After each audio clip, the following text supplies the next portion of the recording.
Bonsoir, bonjour, bon après-midi à tous et bienvenue dans ce nouvel épisode d'Histoire de succès, le podcast où des personnes viennent vous raconter tous les jeudis matins leur parcours vers leur succès.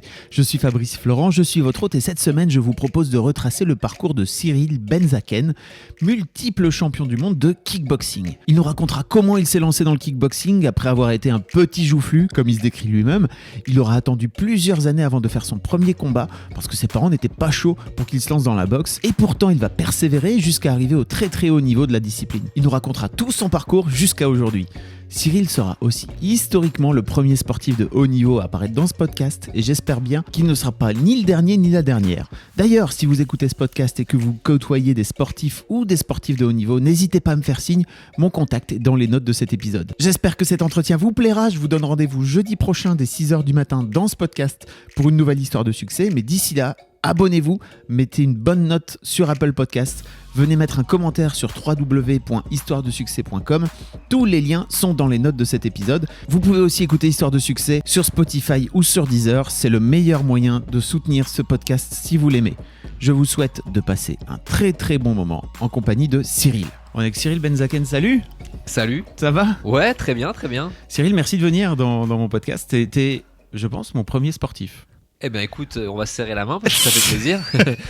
Merci de m'accueillir chez toi. Ça me fait plaisir parce que historiquement, on n'a pas eu trop de sportifs dans les podcasts d'une manière générale sur Mademoiselle. Donc ça m'intéresse un petit peu de voir un petit peu comment t'as fait pour te mettre à la boxe, qui est comme un sport déjà un peu spécifique, on va dire. Et en plus, kickboxing, boxe thaï, qui sont en plus des branches, je veux dire, de niche un petit peu, quoi. Ouais. Comment t'as fait pour y arriver ? Mais avant ça, j'aimerais bien que tu m'expliques un petit peu à quoi ressemblait Cyril quand il avait 7-8 ans, quoi. Oh là là, alors Cyril, quand il avait 7-8 ans, écoute, il était... T'as croisé les bras tout de suite, les gens le voient pas, mais t'es là, oh là là, Cyril, oh là là. Il m'a fait peur le Cyril. Non, écoute, c'était, j'étais un petit joufflu, très bien en chair, pour pas dire limite obèse, tu vois. Et j'adorais sortir avec les copains, faire des bêtises, rigoler. Franchement, ma vie, c'était vraiment rigoler. C'était vraiment que de la rigolade pour moi et je faisais rien de sérieux, en fait, tu vois. J'étais que dans ce genre d'ambiance. Et donc, tu disais que tu étais un petit joufflu. Si tu voyais en fait le Cyril de 7-8 ans te regarder aujourd'hui, qu'est-ce que tu crois que le Cyril de 7-8 ans il dirait en te regardant ? Parce que t'étais plus trop joufflu là maintenant. Non, ça va. Bah écoute, il se dirait c'est moi qui vais devenir comme ça, mais c'est pas possible. Non, je pense qu'il dirait à la fois oh trop bien, je vais devenir ça, mais en même temps il dirait au jeune homme. Ouais. Au jeune homme. il me dirait en tout cas ouais, détends-toi un peu, refais le con quand même, là t'as l'air un peu stressé dans tes baskets d'adulte. C'est ça ? Ouais, peut-être, ouais. C'est dur grandir, c'est un peu chiant, non ? Je sais pas ce que t'en penses. Bah en fait, c'est pas que c'est chiant si tu veux, c'est que on travaille, on fait d'autres choses. Alors j'adore, je vis de ma passion, mais en même temps, on perd une certaine partie de notre légèreté, de notre liberté de faire le con, quoi, tu vois, tout simplement, qu'on avait quand on était plus jeune. À quoi c'est dû, tu penses ? Bah, je pense que c'est un cadre qu'on nous a imposé, tu sais, par exemple à l'école, on est très attentif sur les comportements des élèves, on veut qu'ils soient dans un cadre, c'est pas militaire, bien sûr que non, tu vois, mais pour avoir des résultats. Et en fait, on peut avoir, je pense, les mêmes résultats avec des cadres différents, comme font d'autres pays, et ça permettrait peut-être de garder ce côté un peu plus foufou, quoi. Après, bon, c'est comme ça, mais je pense que ça s'explique par un système très cadré à l'ancienne, quoi. Comment t'as fait pour passer de Cyril le petit joufflu à 7-8 ans à ok, en fait j'ai décidé de me mettre à la boxe et de me sculpter le corps, peut-être que c'était dû à ça, je sais pas. Alors il y a eu plusieurs étapes. En fait, je me souviens vers l'époque du CM2, donc où il commençait à y avoir, je sais pas si t'as connu ce mot, les booms. Tu vois, vas-y. Bah ouais, extraordinaire. Je suis plus vieux que toi, moi, tu sais. Ouais, bah oui. T'as connu donc les booms où voilà, on avait permission de minuit et on rencontrait des filles. Il y avait les filles de notre école et donc moi en bon petit gros, je kiffais sur une fille comme tout petit garçon, plein de petits garçons. Et si tu veux, et ben j'avais pas les arguments pour lui plaire parce que elle me trouvait, elle me trouvait. En fait, en vrai, c'est même pas ça. Tu vois, je suis un menteur parce que j'ai pas osé surtout. Ouais. C'est pas, en fait, tu vois, j'ai modifié la réalité. Ouais. J'ai jamais fait le pas parce que pour moi, mon physique ne m'autorisait pas à passer du temps et être son petit copain. Enfin, je sais pas comment on appelle ça à cet âge-là, j'ai oublié, mais bon, on était petits. Et du coup, je me souviens qu'en sixième, pareil. Donc là, j'essaye de faire le pas. Tu sais, t'envoies un copain qui va dire est-ce que tu veux bien sortir avec Cyril? C'était trop marrant ces scènes-là. Et la fille, non. Oh. Et là, je me dis, oh là là. Et en fait, ce jour-là, j'ai commencé en fait à commencer un peu de sport, etc. Et donc, j'ai commencé à grandir et à m'affiner. Et en même temps, quelques années plus tard, j'ai commencé la boxe. Et du coup, c'était drôle parce que tu avais les filles avec qui j'osais pas, qui étaient beaucoup plus distantes avec moi d'un point de vue, en tout cas affectif, comme ça, qui se sont rapprochées de moi. Parce que tu commençais à devenir un peu plus beau gosse, quoi, c'est ça? Plus apprêté, plus en forme et tout. Et pourtant, j'étais le même, finalement, tu vois. Et donc, ça a été un peu ça le chemin. Et du coup, je suis rentré dans une salle de boxe parce que je voulais faire un sport de combat. À l'origine, c'était pas du tout une vocation, c'était pas un sport familial ou quoi. Mes parents se sont dit bah tiens c'est bien, ça va lui donner confiance en lui, tu vois ça va être un bon exutoire. Et je m'inscris dans la salle de boxe, je fais un premier cours, j'adore, un deuxième j'aime encore plus, et on va dire au bout de quelques cours, mais pas beaucoup, il m'en aura pas fallu beaucoup, je sens, si tu veux, que la boxe va être le fil conducteur de ma vie et que ça va être ce que je vais faire. Et du coup, à partir de ce moment-là, eh ben, je me mets à penser, dormir, manger, boxe, vraiment toute la journée. Quand je suis à l'école, j'y pense. Quand je mange, dans mon hygiène de vie, dans plein de moments de ma vie, je commence à vraiment essayer de m'identifier à un champion, à me dire voilà comment je vivrais si j'étais champion.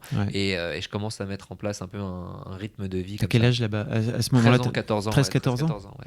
Et qu'est-ce qui fait que qu'est-ce qui fait déjà que tu vas faire un sport de combat? Parce que tu n'avais jamais fait de sport avant? Si, oui, okay. Je faisais du sport. J'ai toujours fait du sport. D'accord. Mais j'avais fait longtemps du judo, mais après je touchais à tout. Je sais pas comment. Franchement, c'est délicat comme question parce que moi-même je me rappelle pas vraiment du déclic qui m'a fait aller dans la salle de boxe. C'était plus tes parents, c'est ça? Ouais, non, même pas. C'était un cousin plus des copains. On s'est dit allez, on y va. Et en fait, c'est en arrivant, bam. Et justement, en fait, des fois, je me dis peut-être que c'est plus, si tu veux, l'entraîneur qui était un ancien champion et les autres boxeurs pros qui étaient dans la salle. Donc moi, j'arrive dans cette salle de boxe et je vois des athlètes en forme, très athlétiques, etc., en train de s'entraîner, qui du coup expriment la virilité, tu vois, la masculinité on va dire au max de l'imaginaire qu'a un ado. Et je me dis ah ouais, j'aimerais bien être un mec comme ça, quoi, tu vois. Et en fait, au fur et à mesure des cours de pratique, et ben je me suis structuré et j'ai commencé à penser, comme je te disais, all night long, quoi.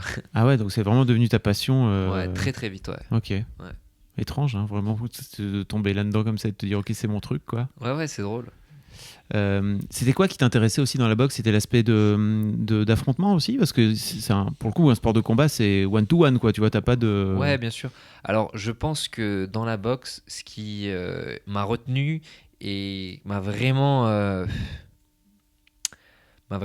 en tout cas permis de continuer et m'a donné goût, c'est le goût de l'effort et le goût d'aller chercher toujours plus loin. Et en fait, comme dans pas mal de sports individuels surtout, en fait, où tu te rends compte qu'en fait, il n'y a pas de limite parce que c'est toi, tu t'affrontes toi-même avant d'affronter ton adversaire. Ton adversaire est juste un obstacle pour arriver au résultat. Et finalement, tu es en compétition avec toi-même. Et du coup, c'est vraiment cette partie-là de l'effort où je me souviens, j'avais le droit d'aller à la boxe que 2 fois par semaine. Par jour. Ouais, ça c'est aujourd'hui.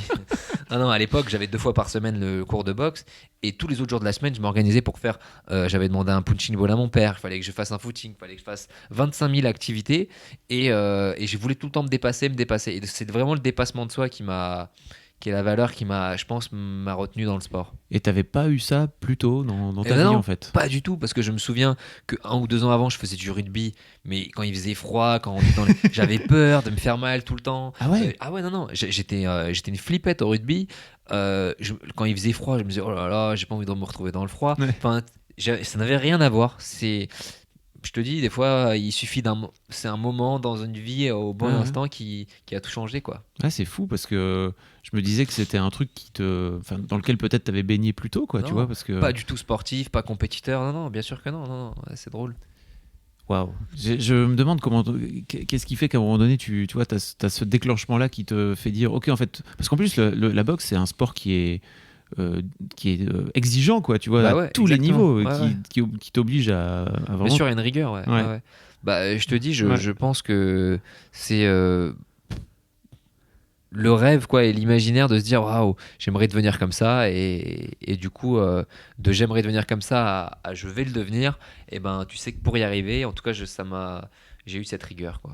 Alors, je mettrai le lien dans l'épisode, mais tu as enregistré un épisode de notre podcast sur Mademoiselle qui s'appelle The Boys Club, Ouais, où tu parles de masculinité et tout. ouais. Et donc, j'imagine que vous en avez parlé. J'étais pas dans cette interview, mais j'imagine que vous en avez parlé. C'était un vrai truc pour toi, à un moment donné, de se dire mon objectif, c'est de devenir ce genre de mec viril, quoi, Bah, quand t'as grave, 14 piges. je te promets, vraiment, j'ai vraiment l'image, ça fait très cliché, où je suis dans la salle de boxe, donc c'était à Châtillon, il y avait mon entraîneur qui était donc le champion du monde actuel, qui s'appelait Aurélien Duhart, et je vois ce grand métis, super musclé, je crois, il était torse nu, il s'entraînait, et je me dis, waouh, et il dégageait un charisme au-delà du physique, tu vois, dans sa manière de parler, dans sa posture, où j'étais fan. Enfin, je sais pas fan, où je me suis dit, ah, je veux devenir quelqu'un, pas lui, mais je voudrais devenir comme ça, tu vois, Ok. dans cet esprit-là. Et donc, parce que il incarnait, tu vois, toute la virilité, la masculinité que tu as dans l'imaginaire d'un ado, tu vois, au travers d'un champion de boxe, et où je me suis dit, waouh, si j'ai ça, j'ai tout. Donc, je pense que c'était un peu ça. Ah, c'est génial. Et voilà, c'est terminé pour cet extrait, en tout cas au moins sur YouTube. Vous pourrez retrouver le podcast en intégralité en audio en cliquant sur le lien dans la description de cette vidéo. Pourquoi n'y a-t-il plus qu'un seul petit extrait? En fait, désormais, je ne diffuserai plus ici l'intégralité des épisodes, mais plutôt un extrait de 10-15 minutes avant de vous renvoyer à télécharger ou à écouter le podcast en audio. Plusieurs raisons à ça. La première, c'est pour une raison de gros sous. YouTube ne rapporte plus vraiment grand-chose, en tout cas par rapport aux vues que je fais. Et la meilleure façon aujourd'hui de gagner des sous pour un podcasteur, c'est que les gens écoutent directement le podcast. Je vous passe les détails techniques, mais les pubs de mon podcast sont aujourd'hui reliées au flux RSS de mon podcast. Et quand j'upload une vidéo sur YouTube, elle n'est plus sur mon flux RSS, elle est sur YouTube tout simplement. Résultat, si vous voulez me faire gagner ma vie avec mes podcasts, vous pouvez plutôt m'écouter sur mon podcast. Vous retrouverez comment vous abonner directement dans la description. La deuxième raison, c'est que je veux inciter à mettre le plus de gens possible au format podcast. Les podcasts sont faits à la base pour être écoutés en mobilité, être téléchargés depuis votre téléphone portable, et YouTube ne se prête pas du tout à ça, sauf si vous avez YouTube Premium et encore. Ceci dit, si vous souhaitez écouter le podcast en intégralité depuis votre ordinateur, vous pourrez l'écouter depuis le site internet d'Histoire de Daron ou d'Histoire de Succès. Je vous mets les liens dans la description. Et globalement, depuis que je fais de l'audio, je suis redevenu à titre personnel fan du format, qui oblige à se concentrer uniquement sur l'écoute et de laisser l'imagination faire le job pour le reste. Donc voilà, si vous voulez vous abonner à mes podcasts, je vous mets un lien qui vous explique comment tout ça fonctionne directement dans la description. Et attention, vous pouvez aussi vous abonner à ma newsletter. Je fais en sorte de vous envoyer un mail pour chaque nouvel épisode. C'est pareil, vous pourrez retrouver le lien directement dans la description. Merci pour votre écoute et à tout de suite sur mon podcast en intégralité.